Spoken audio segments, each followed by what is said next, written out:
Olá pessoal, sejam bem-vindos, sejam bem-vindas a mais um episódio de Experiências Extraordinárias. Eu falo bastante isso que eu vou falar agora. Eu adoro receber, eu adoro fazer esse projeto, mas eu gosto ainda mais quando eu recebo aqui pessoas que eu conheço, pessoas que eu admiro, pessoas que eu sei da trajetória, que é o caso da nossa convidada hoje. É uma pessoa que eu admiro pra caramba, por N razões, e vocês vão descobrir essas razões ao longo desse episódio. Eu tô recebendo aqui minha querida amiga Luciana Cohen, que trabalha na SAP, que vai contar um pouco pra nós sobre o que ela faz lá. Ela faz um monte de coisa na SAP, ela é envolvida em diversos projetos, causas, enfim. Ela vai contar tudo isso pra gente. Eu tenho certeza que vocês vão adorar essa conversa. A gente estava aqui tomando um café, fazia um tempo que a gente não se via e a conversa já estava maravilhosa ali. Então eu tenho certeza que vocês vão adorar. Minha querida amiga, super obrigado eu que te agradeço, por você ter vindo aqui hoje. Eu sempre falo isso, o pessoal já está acostumado. Eu sei que as agendas de vocês são uma maluquice, então é uma honra que vocês tirem algumas horas para virem aqui no Experiências Extraordinárias para contar um pouco da trajetória, contar um pouco do que está acontecendo na vida profissional. Então, super obrigado. Conta pra gente, quem é a Luciana Cohen? Opa, vamos lá. Da onde você quiser começar. Bom, eu sou uma comunicadora, eu acho. Que, assim, antes de mais nada, eu sou uma comunicadora. Tem diversos aspectos aí que a gente pode falar, mas, essencialmente, eu sou uma comunicadora desde pré-adolescente. Eu sou... vou contar um pouco da minha carreira. Eu era uma menina apaixonada por revista. E eu queria fazer revista sem entender o que era jornalismo. Até que eu entendi na adolescência que eu queria fazer, o que eu queria fazer, que era fazer revista, escrever revista, era jornalismo. E fui estudar jornalismo, e ali já fiz jornalismo na PUC São Paulo. E ali já veio uma coisa assim que eu entendi que eu era diferente dos outros. O meu objetivo era diferente dos outros, do geral ali. Em geral, o jornalista, ele é um cara ativista. Ele está ali com um propósito, que é o propósito de levar a verdade para a sociedade. Eu tinha um outro viés. Eu não queria estar no jornalismo de rua ou no jornalismo político e econômico. Que é esse que a gente vê os repórteres por aí e tal. No entanto, eu tive algumas experiências, eu vou te contar. Eu queria o jornalismo cultural.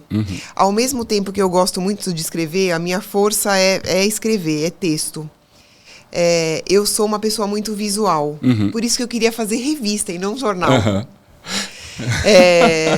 E aí eu fui entendendo que tinha o jornalismo de revista e que eu tinha que entrar por algum lado. Então, o meu grande sonho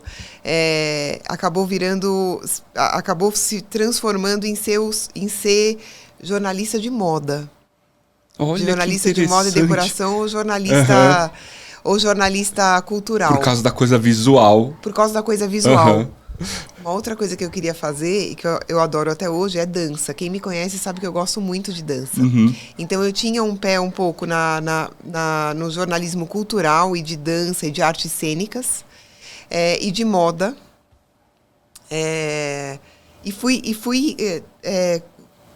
A minha trajetória foi indo por essa linha. Então mas eu tinha que começar de algum lugar. Comecei em jornal, no Estadão e Jornal da Tarde. Nossa, isso eu não sabia. Eu vou te contar. E foi assim. E daí eu comecei na área de tecnologia. Vou te explicar como. O Jornal da Tarde e Estadão estavam montando caderno que era de informática, que hoje a gente nem usa mais. Não usa mais, é tecnologia. Mais chique. E exatamente, agora a gente fala tecnologia, mas era informática e eles precisavam de estagiário. Eu estava no primeiro ano da faculdade e o meu pai trabalhava na área de tecnologia. Meu pai naquela época era executivo da Microsoft. Sério? Ele era executivo da Microsoft. Eu tive muita influência do meu pai na minha carreira. Ele trabalhava na Microsoft e o pessoal da faculdade sabia que eu tinha computador em casa, porque computador em casa não era pra todo mundo, não. Não era assim. Eu lembro que não tinha na faculdade. No laboratório, era máquina de escrever. É verdade. Aquele clichê da idade, mas enfim. Isso não importa. Não importa, é experiência. E aí eu tinha computador em casa, então a Lu, que era aquela estudante lá de jornalismo, a Lu era a única que fazia eu entregava os trabalhos em Word. Enquanto que tinha muita gente que entregava à mão ou na máquina de escrever. Então a Lu entende de computação. Então a Lu vai bem no estágio de informática. E aí entrei e comecei a fazer. Então eu era dos cadernos de tecnologia. Uma época eu estava no Estadão, outra época eu estava no Jornal da Tarde, mas eu fiquei mais no Jornal da Tarde. E no Jornal da Tarde eu fui tentando cavar a minha entrada na moda, na cultura. Eu fui plantonista de economia. Queria, né? Que era o que eu queria, olha só. Olha só, era o que eu queria. É isso que é assim, tem uma lição que eu tirei disso e que eu tento falar para as pessoas, que é a gente, primeiro que a gente quer uma coisa que a gente não sabe se vai ser legal de fato. É verdade. Eu passei por isso. Então o que a gente quer, às vezes não é exatamente o que é o melhor pra gente. E outra, os caminhos nas carreiras, eles não são lineares. Não é linear. Não é que você vai entrar e fazer estágio, depois você vai para outra empresa que é mais legal, e depois você... Não, você tem altos e baixos, você tem desvios de caminho que você não imaginava. Não é linear. E eu acho que falta... quando a gente é jovem, a gente tem essa visão de que faz o que precisa ser feito hoje. E entrega o resto, porque vai dar certo. Eu consegui fazer tudo o que eu queria. Eu chego lá. Mas não foi linear. Então, eu cobria os desfiles de moda no meu tempo livre. Porque eu não era dessa área, mas eu ia me enfiando. Eu tive a oportunidade, por exemplo, como plantonista de economia, de entrevistar ministro de comunicações, de entrevistar governador. Entrevistei o governador Mário Covas. Tive várias experiências. Mas o meu dia a dia era tecnologia. E aí eu comecei a entender o mercado de tecnologia. E comecei a me encantar. Por quê? Porque o mercado executivo é um mercado que as entrevistas são muito ricas. Porque as pessoas têm experiências muito bacanas, as pessoas têm uma formação muito legal. Bacana. Então, eu fui, ao mesmo tempo que eu queria cobrir o desfile, que era bárbaro para mim, na manhã seguinte, os desfiles, era uma época que os desfiles eram todos à noite. Na manhã seguinte, não é que os desfiles eram à noite, não. Os desfiles não tinha gente para cobrir à noite, porque estava todo mundo cobrindo de dia, então faltava gente. Então era o que eu pegava. Era o que dava. Exatamente. Mas de manhã eu tinha entrevistas para fazer com caras assim. Eu entrevistei o Michael Dell, da Dell. Olha, eu entrevistei o Bill Gates. Eu entrevistei o Steve Ballmer. Eu tive experiências fantásticas. Eu viajei e visitei os escritórios das principais empresas de tecnologia. Até que me veio a oportunidade de trabalhar no meu maior sonho, que era a revista Elle na Editora Abril. E foi uma experiência muito dura. Porque não era o que eu imaginava. Não foi o que eu imaginava, não era, e ali, assim, eu acho que talvez eu tenha conseguido chegar muito cedo e não era o que eu imaginava, eu não tinha, ou eu não tinha maturidade. Era uma época em que tinha um ambiente de redações, digamos que os ambientes de redações não eram os melhores ambientes do ponto de vista de assédio moral. Hoje isso está muito melhor. Mas quem trabalhou em redação de jornal, de qualquer jornal, de TV, de revista e jornal diário, sabe o que eu estou falando. Era um ambiente pesado, né? É um ambiente que hoje a gente pode dizer que é de assédio moral. Tá. Mesmo, Rô. Era uma coisa assim que hoje ninguém tolera. Mas era assim o tempo todo. Era muito difícil. E eu não aguentei aquilo. Não aguentei aquilo. E aí eu fui fazer outras coisas como jornalista, né? Então eu fui... depois eu fui para outra revista, eu fui para um piloto, e aí eu experimentei o jornalismo que pode ser chamado de cotidiano, que é, sei lá, a delegacia, o buraco na rua. E aí eu falei, não é isso que eu quero. Não é isso também que eu quero. Mesmo, assim. E aí eu recebi proposta para voltar para o mercado de tecnologia. Ainda dentro da redação... Dentro de redação. Eu estava na Editora Abril, aí eu voltei para o Estadão. Tá. Eu tenho uma coisa, uma coisa na minha carreira, no geral, que é uma bizarrice. Mas eu acho que eu entendo como uma coisa boa, que é assim, dos principais veículos que eu trabalhei, eu fui e voltei. Então eu tenho uma coisa de ir Legal, e voltar. sempre porta aberta. aberta, Eu acho que eu deixo porta aberta. Eu deixo sempre porta aberta. Isso é importante. E eu também demoro para entender o quanto eu gostava daquilo. Só quando sai você fala, puxa, era tão legal. Exatamente. Então, e aí eu me especializei mesmo. Trabalhando nas principais editoras da área, cobrindo o mercado de tecnologia. Eu nunca fui técnica. Mas eu tinha um conhecimento grande de mercado geral, assim, que empresas estão vindo para onde, qual é a empresa que está ganhando o quê. As minhas principais fontes eram os analistas de TI. Então eu falava muito com empresas aqui específicas, né, com Gartner, com IDC. Eu andava muito cobrindo o que era o cenário de tecnologia. E eu cresci bastante fazendo isso. Até virar a editora executiva de uma editora específica, que é o IDG, que hoje... Você lembra do IDG? Lembro, claro que eu lembro. Exato. A gente é da mesma época. Exato. Eu fiz coisas para IT Mídia. Grande IT Mídia. Hoje eu tenho a honra de ser colunista. É verdade, você é colunista da IT Mídia, né? Para mim teve esse gostinho. O convite para ser colunista falando de inovação e ESG para IT Mídia foi um gostinho de voltar para casa. Na verdade, pela terceira vez, porque eu trabalhei na IT Mídia e depois eu trabalhei de novo. E agora é a terceira vez. Então, essa é uma das coisas que eu faço. Até que eu cheguei num momento que eu achei que, como jornalista, eu não tinha mais o que oferecer. Eu cheguei num teto. E eu falei, vou para o mercado corporativo. E aí é outra pegada, é outra profissão. Você fez uma pivotada completa na carreira, né? Porque não tem nada a ver, entre aspas. Obviamente tem pouco a ver, até que tem. Obviamente você aproveita algumas coisas, mas é outra pegada, né? Então, mas essa passagem é uma passagem que jornalistas costumam fazer, talvez um pouco mais desavisados do que se imagina, que o jornalista pula para vou fazer relações com imprensa dentro da empresa. E é muito comum não se adaptar.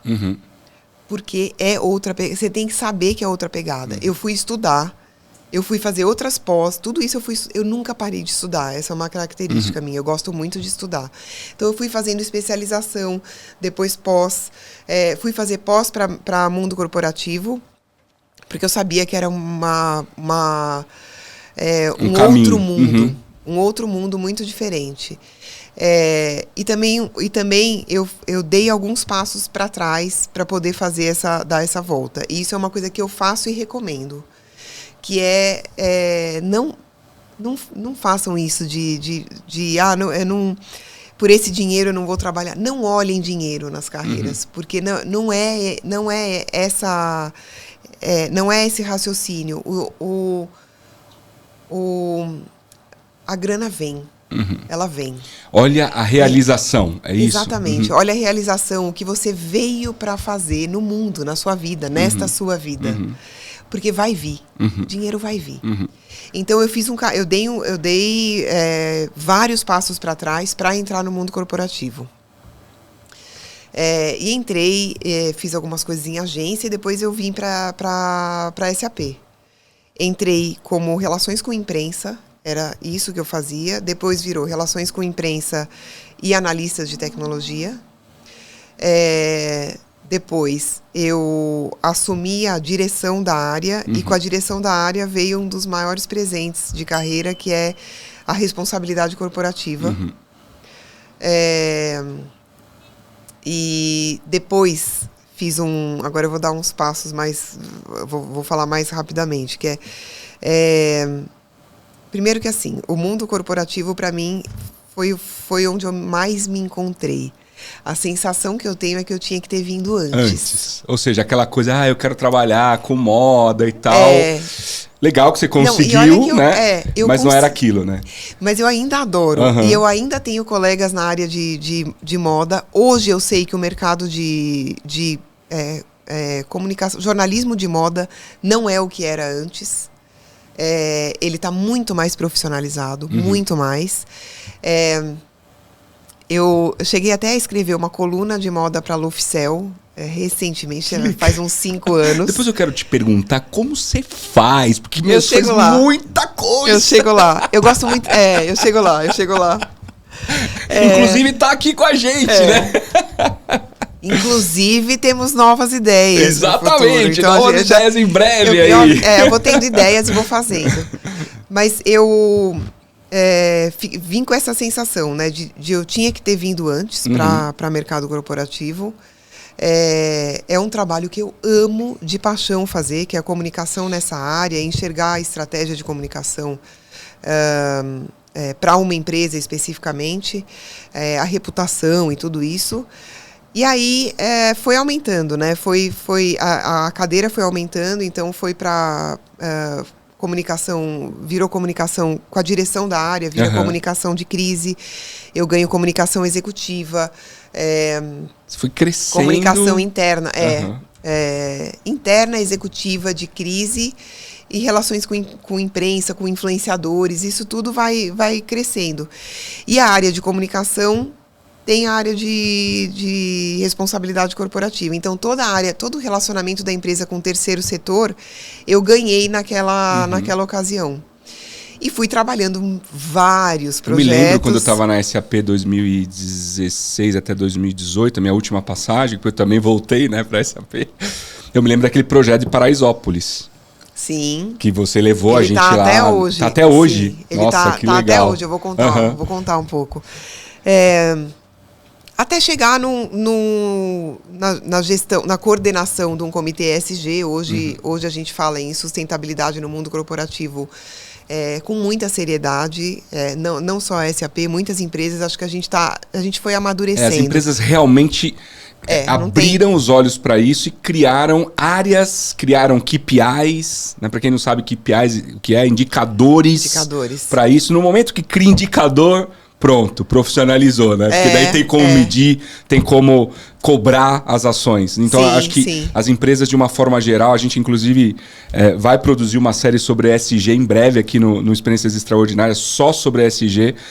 Mas eu acho que eu concordo com você, esse movimento está acontecendo em várias empresas de vários segmentos. Sim, né? sim. E com isso, com essa seriedade de ter volta. executivos cuidando desse pilar dentro da empresa, né? Sim, porque é um caminho sem volta. Assim. Em primeiro lugar, é o certo a fazer. Sim. É o correto a fazer. E, em segundo lugar, tem forças que são as forças que acabam movendo muito as empresas. Que é uma força do investidor cobrando, que é a força da mão de obra que você quer contratar, que te cobra isso, que não vai trabalhar na tua empresa se você não tem uma boa política. E do consumidor cobrando. Então não tem mais nem por onde, não é opcional mais. Ou seja, tem que fazer, né? Tem que fazer. Então, senhor empresário, se você ainda não acordou para esse tema, vai lá, corre atrás. É isso mesmo. E aí cheguei hoje, depois de um tempo construindo tudo isso, eu achei que eu tenho a agregar, entendi que tenho a agregar em várias outras empresas. E acabei indo para essa área de conselho de administração. Então, tô em 3 conselhos, trazendo um olhar que é esse olhar reputacional e de ESG. As coisas estão bastante ligadas aí. Ou seja, além de ser executiva da SAP, você tá ajudando outras empresas nessa missão também. Sim, eu ajudo outras empresas com mentoria. Algumas empresas eu faço trabalhos de mentoria. Tô em 3 conselhos de organizações não lucrativas e que prestam serviço para a sociedade. Numa delas eu sou presidente de conselho,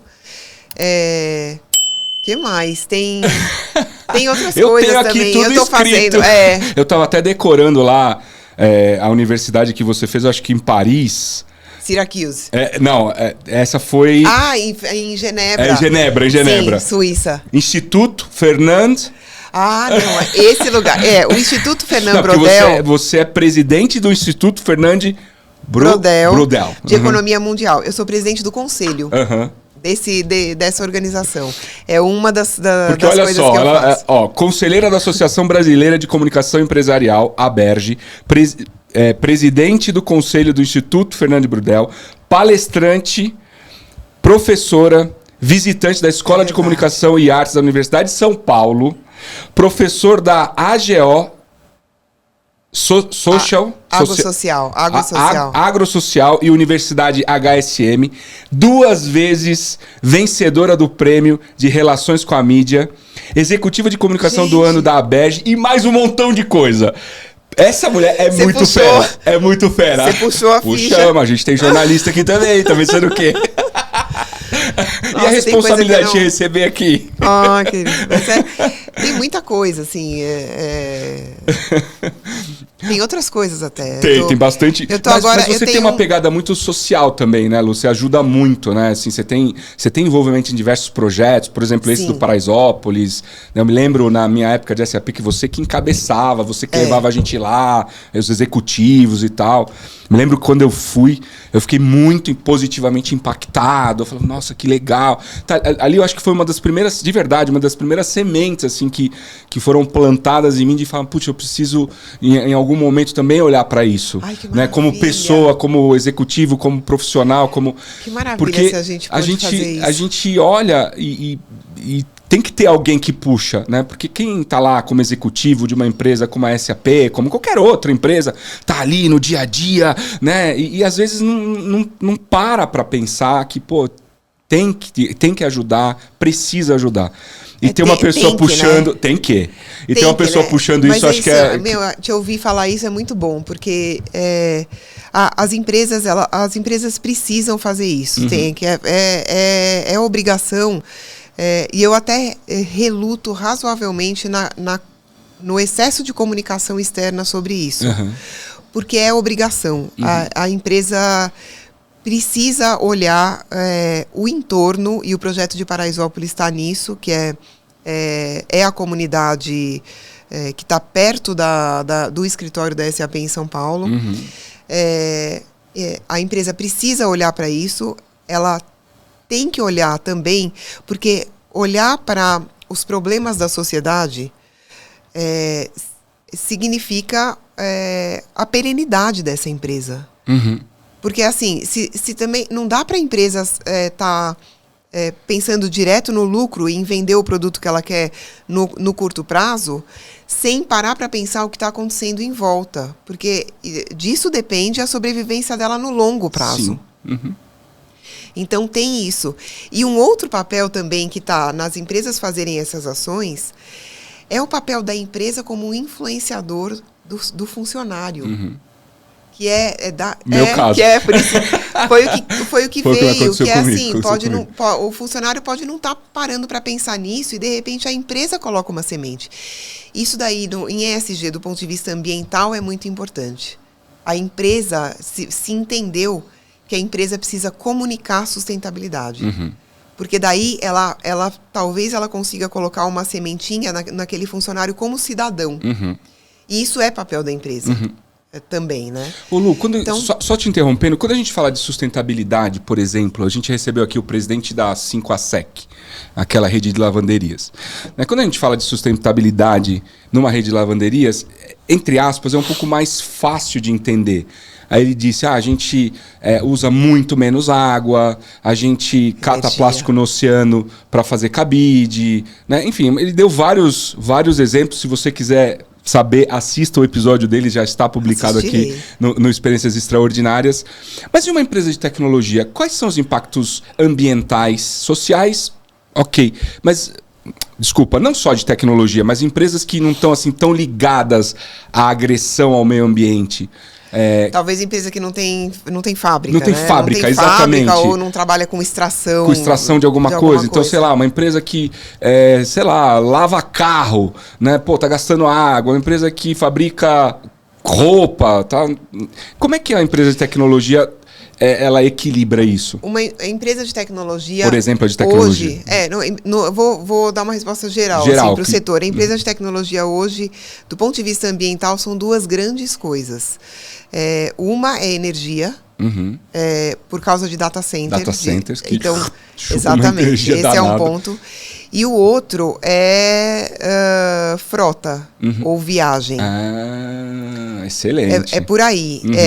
E, em geral, este último que eu falei é mais grave do ponto de vista de ter que compensar do que o tema de energia, porque os data centers hoje são energia limpa, tem uma coisa que está mais resolvida nesse sentido. Agora... o quanto a gente usa de carro e o quanto a gente usa de avião é um impacto bem importante no meio ambiente. E aí a empresa compra os créditos de carbono para devolver, é isso? Assim que funciona?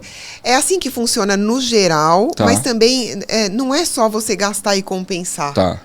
É você também pensar em não gastar. Por exemplo, não preciso viajar tanto hoje em dia que a gente descobriu que o remoto funciona tão bem. Exatamente. Esse, por exemplo, é uma das... Isso foi um ganho enorme do ponto de vista ambiental. Agora, tem uma questão que você traz que é importante, que é assim, o setor de tecnologia, ele tem uma característica, aí falando também de ESG. Existe uma guerra por mão de obra no setor de tecnologia. Sim. E esse é o calcanhar de Aquiles maior do ponto de vista de perenidade de qualquer empresa de tecnologia. Fato. Porque a empresa de tecnologia, ela está num ambiente de muita competição, que precisa inovar. E para você inovar, você precisa ter as melhores pessoas, além de ter pessoas diversas. Não dá para ter as melhores pessoas, todos homens, cis, heterossexuais, brancos. Todo mundo igualzinho. Eu tô sendo super franca. Sim. Para você inovar, você precisa de diversidade. E você precisa dos melhores. Então tem uma guerra, você sabe muito bem, tem uma guerra de talentos. Sim. Então, tá aí o olhar de responsabilidade social grande da SAP. Uma parte muito grande do nosso olhar vai nisso. Tá aí o porquê da gente ter feito um projeto em Paraisópolis, que é olhar uma escola em Paraisópolis, que é a Crescer Sempre, que está lá, que é uma ONG, e que pode fazer uma série de projetos em parceria com a SAP. A gente consegue ali, por exemplo, oferecer... A gente pode gerar awareness ali, para aqueles estudantes, do quanto pode ser bacana trabalhar em tecnologia.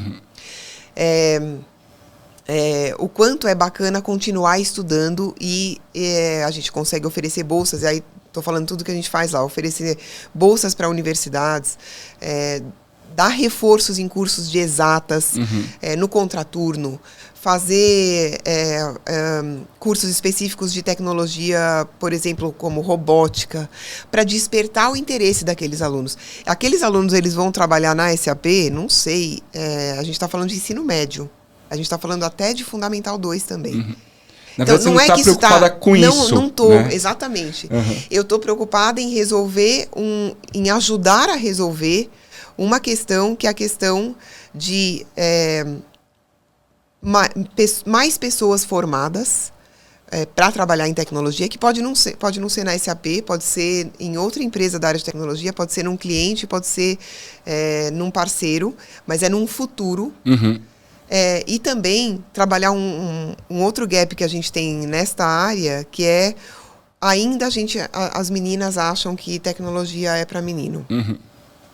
Ainda tem isso. Igual engenharia, que ainda tem isso, né? Isso ainda mesmo. Tem muito menos mulheres que homens, né? A gente tem, e isso é um problema, porque se a gente não trouxer mulheres para nossa área, só os homens, se a gente continuar nesse mesmo ritmo, a gente vai ter um problema maior nessa guerra de mão de obra. Sim.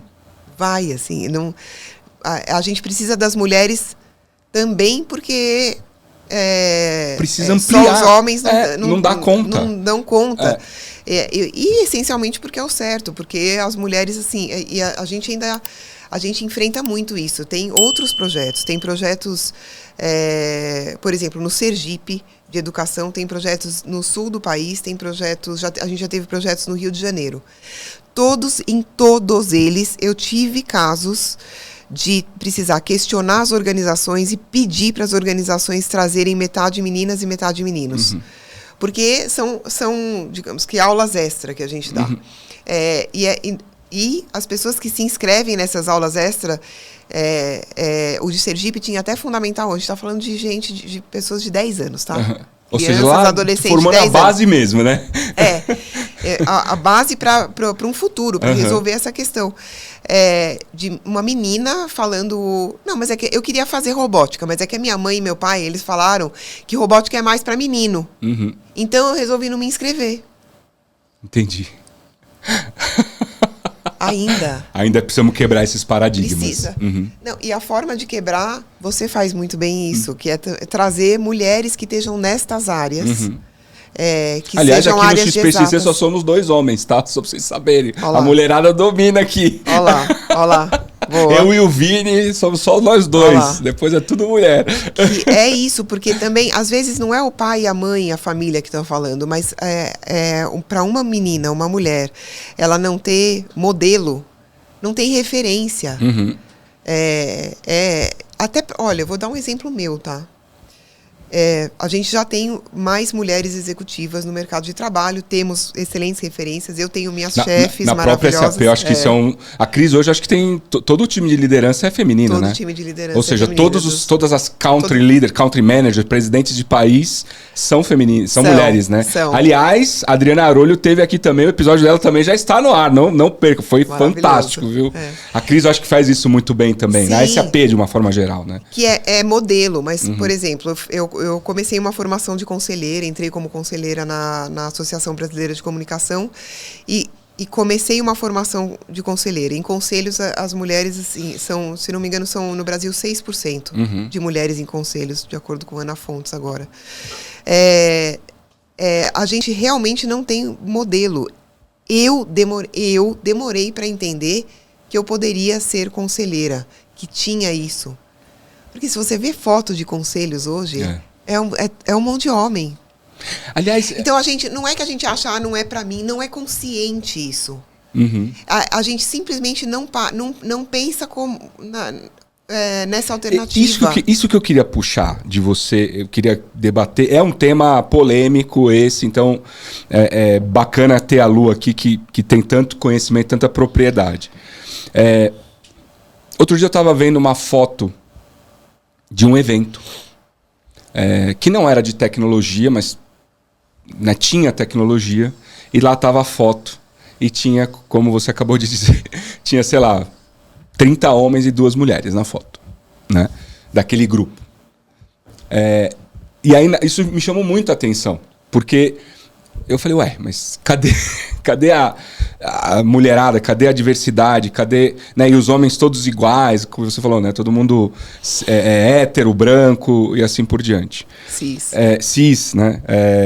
E a pergunta as mulheres, elas, na sua opinião, elas, assim como você acabou de dizer, talvez achem que não podem estar, por exemplo, na área de tecnologia, não podem estar na área não podem estar num conselho.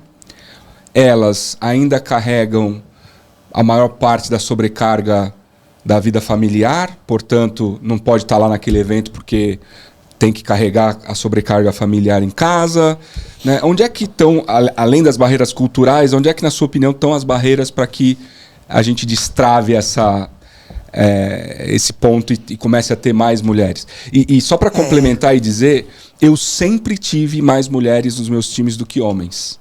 Que bacana. Sempre. Lá na Gênesis... E na área de tecnologia. Na área de tecnologia. Na Gênesis, que eu trabalhava até o final do ano passado, no Brasil, os cargos de liderança, a maior parte eram mulheres. E de verdade, Lu, não era uma coisa que a gente olhava e falava, tem que ser mulher. Não, era pela competência das pessoas. Sim.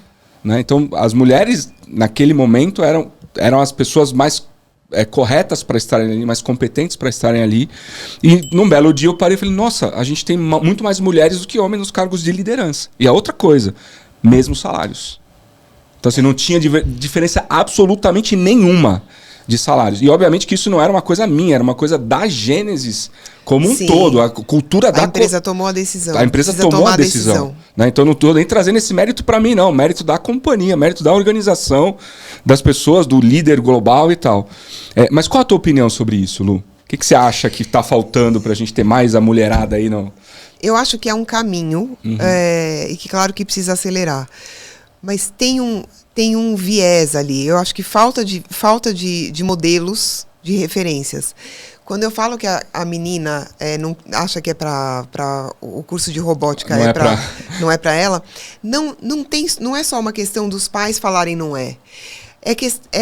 Ela não vê meninas fazendo.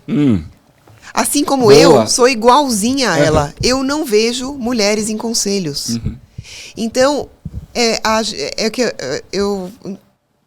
talvez seja difícil para homens entenderem isso por conta de não ter lugar de fala mesmo,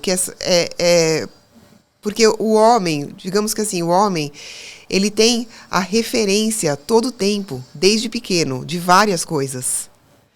A gente não se vê, eu não tenho desde pequena, montes de mulheres em conselhos para falar, nossa, um dia eu vou ser conselheira. Então eu simplesmente não relaciono. Ou seja, nem entra na cabeça de falar, puta, eu vou estar lá um dia. É completamente inconsciente. Nossa. É inconsciente. Ou seja, tá lá atrás a origem do desafio. Que tem que dar por isso que tem que puxar, sabe? Uma mulher tem que puxar a outra.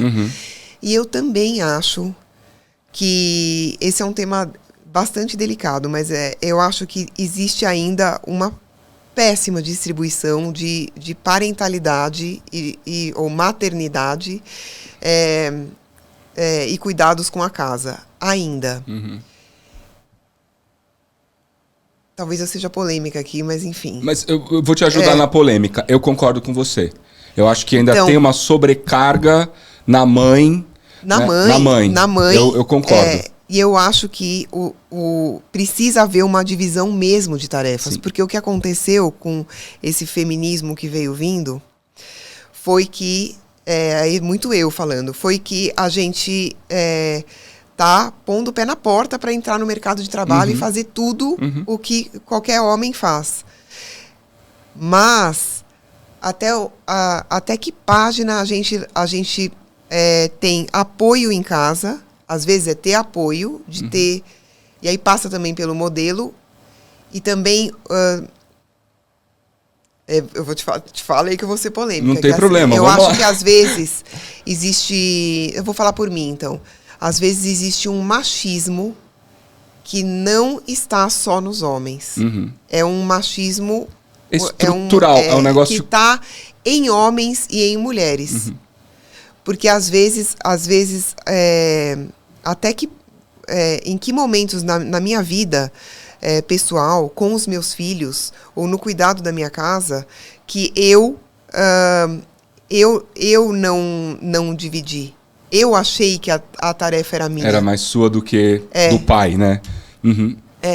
Então, assim, ou da pessoa que está ali comigo, ou, sabe, assim, até que ponto que a gente também precisa aprender a dividir em casa. Ô, Lu, você sabe eu vou falar de mim, assim, porque não, é total, polêmico. Eu entendo perfeitamente eu acho o que você está às falando. vezes tem uma coisa da gente precisar também aprender a largar um pouco o osso e dividir mais, dividir muito mais. E deixar com que o homem faça, não vai fazer igual. Mas deixa fazer. Não, vai fazer de outro jeito. Pode fazer igual. E tudo bem. É tão capaz de ser igualmente, daquele pai e mãe virem iguais, é tão capaz quanto as mulheres são capazes de trabalhar. Você sabe que eu perdi meu pai, eu era muito jovem, né? E eu tenho a minha mãe e 2 irmãs mais velhas. Então, eu fiquei com uma referência feminina na minha casa ainda mais forte. Né? Porque meu pai já tinha falecido e eu terminei de ser criado, né? Eu tinha 15 para 16 anos quando meu pai faleceu, numa época diferente da criançada de 15 e 16 de hoje, né? Que já são né, muito mais evoluídos do que na nossa geração. Com 15, 16 anos eu ainda brincava de pega-pega na rua, né? Era outra pegada, né? Era outra história. E eu tive muita referência feminina dentro de casa, né? Então, eu acho que a minha mãe, ela foi muito feliz em me criar como um homem, óbvio, mas um homem que sabe cozinhar, sabe costurar, sabe lavar roupa, sabe um monte de coisa. Então, eu me lembro uma passagem que me veio à cabeça agora, eu precisando de uma camisa e ela estava sem botão, eu simplesmente peguei lá uma agulha e costurei o botão da minha camisa. E a minha irmã, né, ali no mesmo dia, precisava de uma camisa, estava sem botão, foi pedir para minha mãe. Né? Então você vê, eu, homem da casa ali, eu me virei. E hoje, dentro da minha casa, com a minha esposa, a gente tem uma relação de dividir as tarefas. Né? Então, eu cozinho, eu levo as crianças na escola, eu faço café da manhã, eu limpo o chão, eu lavo o banheiro quando precisa. Então, assim, a gente... E eu me sinto feliz em poder equilibrar essa balança e acho que eu não estou fazendo mais do que... De verdade, não estou aqui tentando ser o bonzinho da história, não, que eu tenho um monte de defeito, mas esse defeito eu não tenho. Então, assim, eu acordei de manhã, tem que varrer a sala, eu vou lá e varro. Acordei de manhã, tenho 2 cachorras, tem que lavar lá o lugar, eu vou lá e lavo. Né? Eu não tenho que esperar ninguém fazer. Né? A cozinha na minha casa, quem pilota sou eu. Não é a minha esposa. Né? Ela pilota outras coisas. Então a gente foi se dividindo e eu acho que é o certo a ser feito. Sim. Obviamente que durante a minha carreira executiva, a minha esposa me suportou muito. Né? Porque a gente tem 3 filhos e ela naquela ocasião não estava no mercado corporativo. Então ela teve uma sobrecarga dentro de casa porque eu estava lá no mercado corporativo. Mas hoje que a gente está mais ou menos com a mesma carga de trabalho no mundo profissional, no mundo pessoal é igual, a mesma carga de trabalho. Então acho que isso maravilhoso. Eu quero que os meus filhos cresçam com esse exemplo. A minha filha, eu tenho uma menina e 2 meninos. Eu quero que eles cresçam com esse exemplo. Porque eu quero acabar com essa história de que o homem não pode fazer determinadas coisas. Né? Você fala que eu lavo o banheiro, eu lavo. Qual o problema? E lavo muito bem, aliás. Mas essa divisão... Então, mas a gente quebrar isso, que é maravilhoso. Assim, dividir as coisas em ambiente de trabalho. E tudo bem se tem um que não está no mercado corporativo e outro que está e depois troca. E pode ser também a mulher tem uma carreira em mercado corporativo e tal, e tá ali... Se sobressaindo. E tem uma decisão de o homem fazer o trabalho de casa. Eu conheço vários casais assim, cada vez mais, inclusive. Porque as mulheres estão conquistando mais espaço. Sim. Né? Talvez não na velocidade que deveria, mas eu tenho visto várias e várias executivas despontando e tal. E que os maridos vão ficando com a retaguarda. Sim. Né? E eu acho isso super legal do ponto de vista de casal. Sim. Né? De ter esse equilíbrio. Né? Eu acho que... Mas você vê que você foi criado eu já fui criado. Com essa equidade, é o que você falou, de fazer as coisas. Vem lá de trás. Entendeu? Eu não fui muito, não. Eu fui. Eu tive um modelo, assim, o meu modelo de criação, assim, eu vim de uma coisa que eu tive que desconstruir o machismo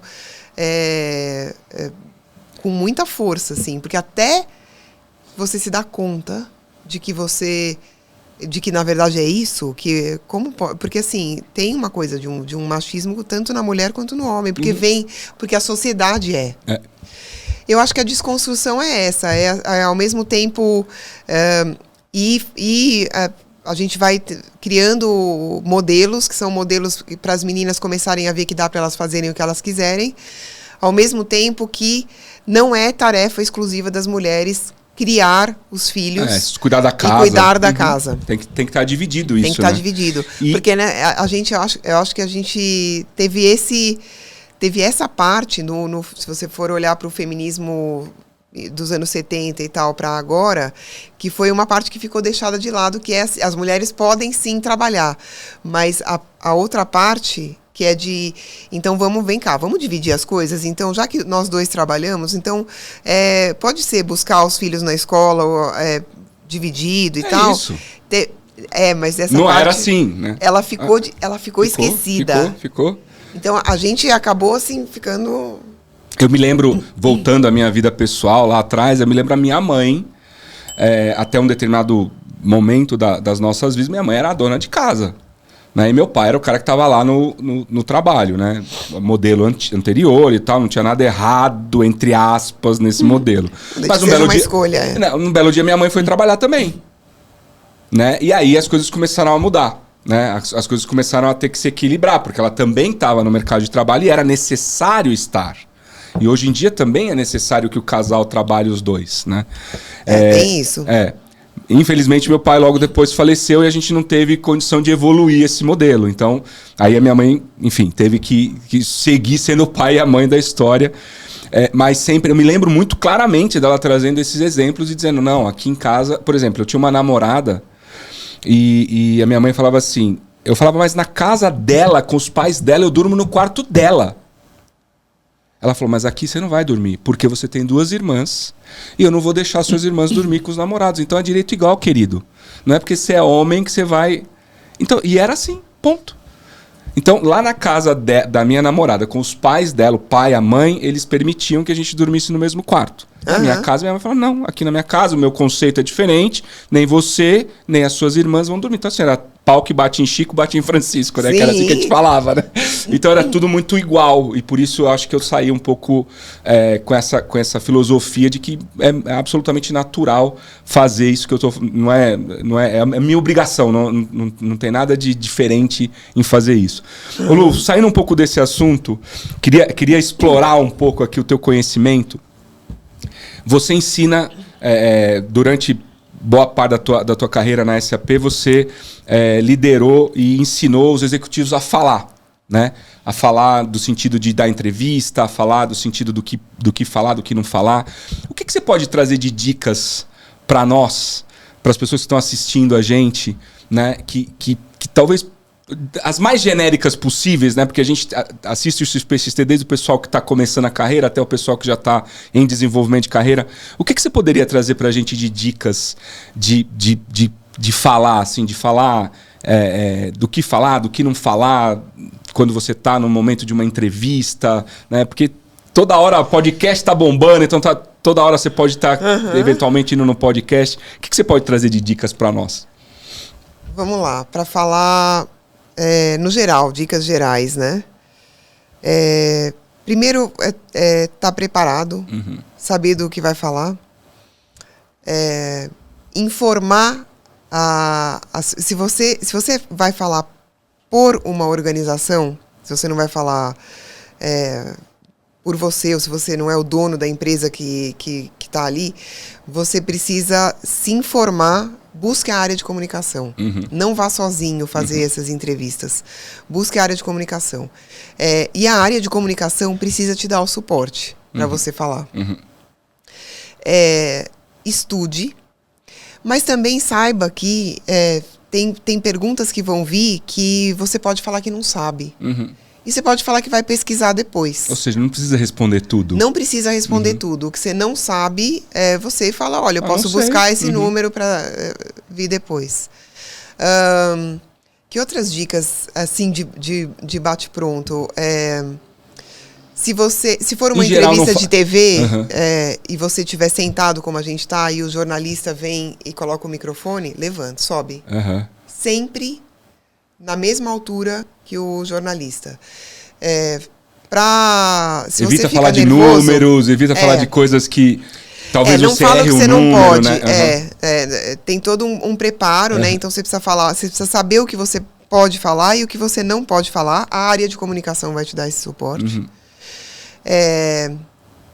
Uma outra dica que eu gosto muito se você fica nervoso para falar no palco, subir ou para dar uma entrevista, alguma coisa, não tome café, porque o café seca a boca e às vezes quando a gente fica nervoso, a gente fica com a boca seca. Sim. E se você tomar uma água com limão, coloca limão na água ou numa água antes da entrevista, se você não puder tomar água na hora, Põe limão, porque a tua boca não vai ficar seca. De jeito Essa nenhum. eu não sabia, tá vendo? Eu sempre Olha aí, aprendo tá aqui um vendo? monte de coisa. Não tem limão aqui. Não tem limão aqui. Não tem ó. limão. Mas aqui eu não tô nervoso, aqui tá legal, né? A gente tá em casa. É, que a gente tá em casa. A gente tá em casa. Mas tem várias outras dicas. É uma dica uma coisa que eu fazia e faço quando, por exemplo, eu subo ao palco pra fazer uma apresentação e tal, eu fico nervoso nos primeiros segundos. Depois né? passa. Depois passa. Eu até gosto, na verdade, desse lugar. Eu gosto de falar, eu gosto de estar ali. Mas eu tenho 2 técnicas que eu uso. A primeira é me ambientar com o lugar antes da palestra. Antes de subir ao palco. Então, sempre que eu tenho oportunidade, eu chego antes, eu subo no palco, eu vejo como é, para ter um fator a menos, que é o desconhecido. Né? Onde eu posso tropeçar, né? Sabe aquelas coisas que você sonha em casa, que você tá vindo, aí você vai subir, tropeça, né? Enfim.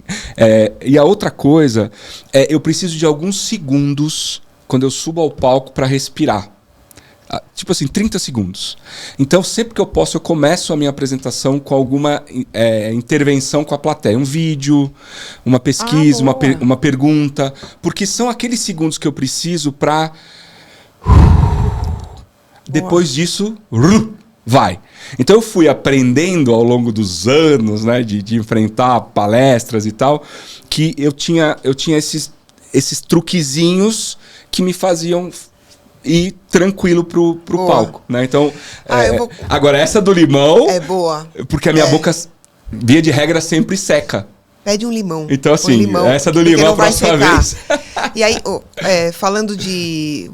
Vou emendar mais outras 2 dicas. Falando de palco, ou de entrevista para jornalista, uma entrevista que seja... Pode ser qualquer outra entrevista, pode ser uma entrevista de trabalho que você esteja nervoso.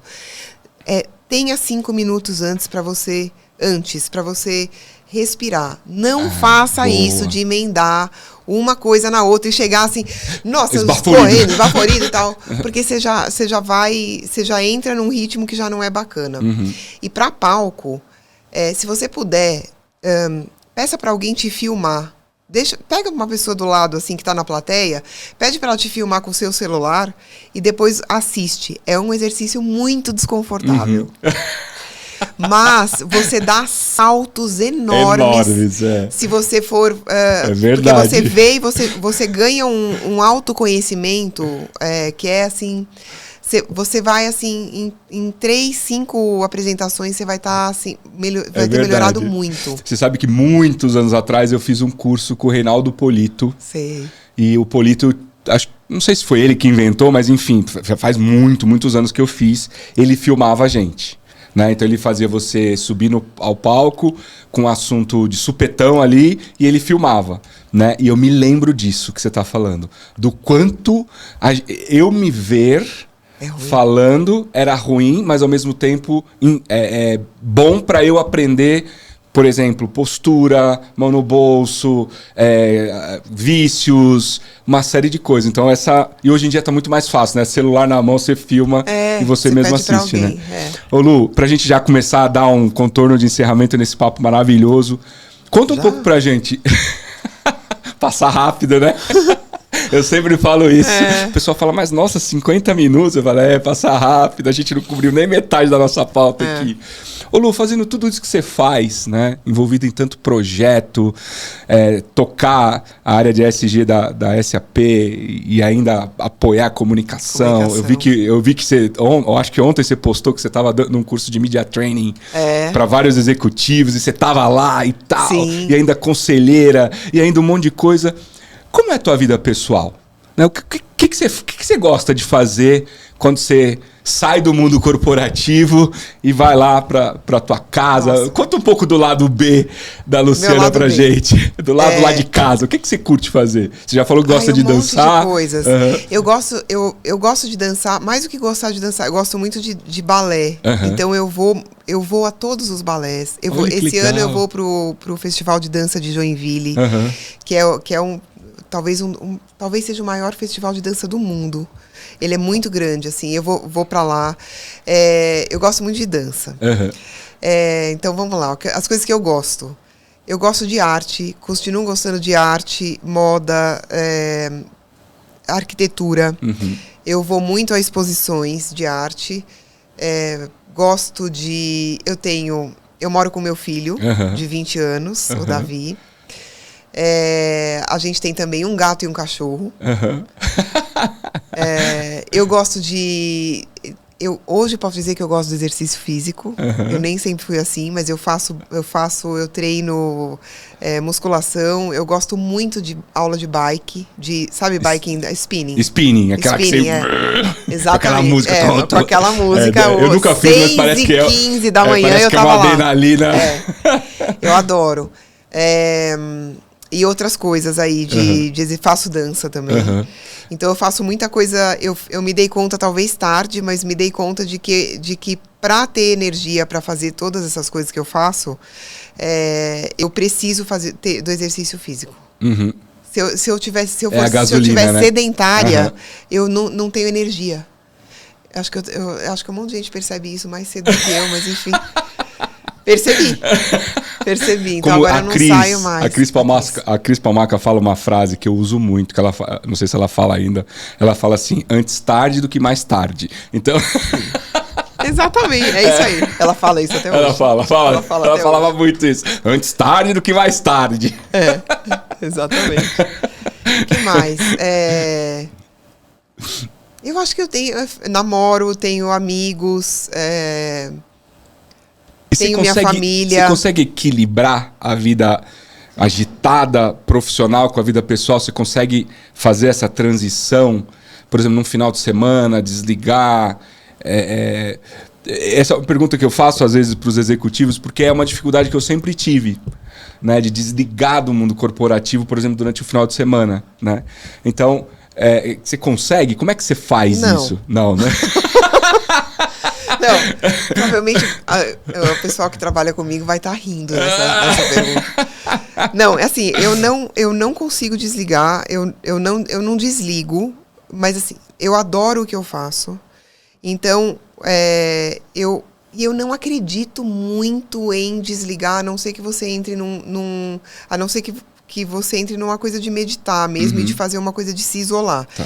E eu já meditei muito. Agora eu não estou meditando. Você teve na Índia, não teve? Sim, uma temporada, fazendo trabalho né? social. Eu morei lá um mês, fazendo trabalho social. Você vai ter que voltar aqui para contar essas histórias que não deu tempo hoje. Eu vou falar só de ESG nesse teu projeto. Tá bom, fechado. Então, eu não desligo totalmente, mas para mim é ok. Eu também tive momentos que eu me forcei a desligar e era pior. Tá. Porque eu fico ansiosa. Então, eu fico um pouco olhando o que está acontecendo e tô no meu momento de... Claro, assim, num jantar de família. Não é que eu não consigo desligar, não fico no cinema... Não é isso, mas assim... Mas você tipo, dá uma olhada no e-mail, dá uma olhada no telefone e tal. Digamos que eu dou uma olhada a todo tempo, assim. Eu tento tomar cuidado para as pessoas que trabalham comigo não acharem que elas têm que ser do mesmo jeito. Porque não tem. Porque cada um é de um jeito. É legal que você pense assim, porque tem gente que realmente consegue... Eu jamais conto que as pessoas vão me responder fora de um horário de trabalho ou no domingo e tal, mas às vezes eu estou fazendo alguma coisa. Eu não tenho expectativa que ninguém me retorne. Bom. E eu acho que tem eu tenho um segredo que não é um segredo, mas é uma habilidade, talvez, que me ajuda muito, que eu sou muito organizada. E eu preciso organizar. Eu durmo cedo e eu acordo muito cedo. E aí eu tenho momentos em que eu organizo a agenda e acaba dando certo. Acaba tudo dando certo. Eu sou desse time também. Eu durmo 8h30, 9 horas da noite e acordo 5. Você não durmo tão cedo. Eu durmo muito cedo. Eu durmo junto com as crianças. Nossa, que bom. Eu durmo junto com as crianças. E eu tô pensando em começar a acordar às 5 da manhã. Eu acordo 5h30 e tal. E eu chego aqui no trabalho 7h15, 7h20. E essa 1 hora é muito produtiva. Porque você tá muito focado ali e tal. Não tem barulho, não tem nada. Então, eu sempre fiz isso. A minha carreira inteira eu fui assim. Eu sempre cheguei cedo porque esse momento... que você tem só 1 horinha antes do pessoal começar a chegar, você tá muito com hiperfoco ali, você consegue organizar tudo, né? Eu sempre fiz isso também. Querida, Ah, gente, não Mais uma vez. Não acredito. Passa Muito rápido. obrigada. Eu que te agradeço, foi uma honra te receber aquilo. Obrigado de coração. Nossa, eu tenho tanta coisa, mas enfim. Você volta. Não, eu volto. Tá sempre Adorei. convidada. Obrigada, tá sempre querido. convidada. Obrigada. O XPC tá de portas abertas para você. Adorei. Obrigado, viu? Uau, pessoal! Mais um episódio com um monte de coisa legal que a Lu nos ensinou, compartilhou, contou, deixou a visão dela. Eu espero que vocês tenham gostado. Ajuda a gente. Compartilhe esse episódio. Isso é que faz com que esse conhecimento todo que a gente consegue através das pessoas que vêm aqui, como a Lu, chegue no máximo de pessoas possível. Então ajuda a gente, compartilha esse episódio, deixa seu like, isso é importante para nós. Fiquem bem e até o próximo episódio.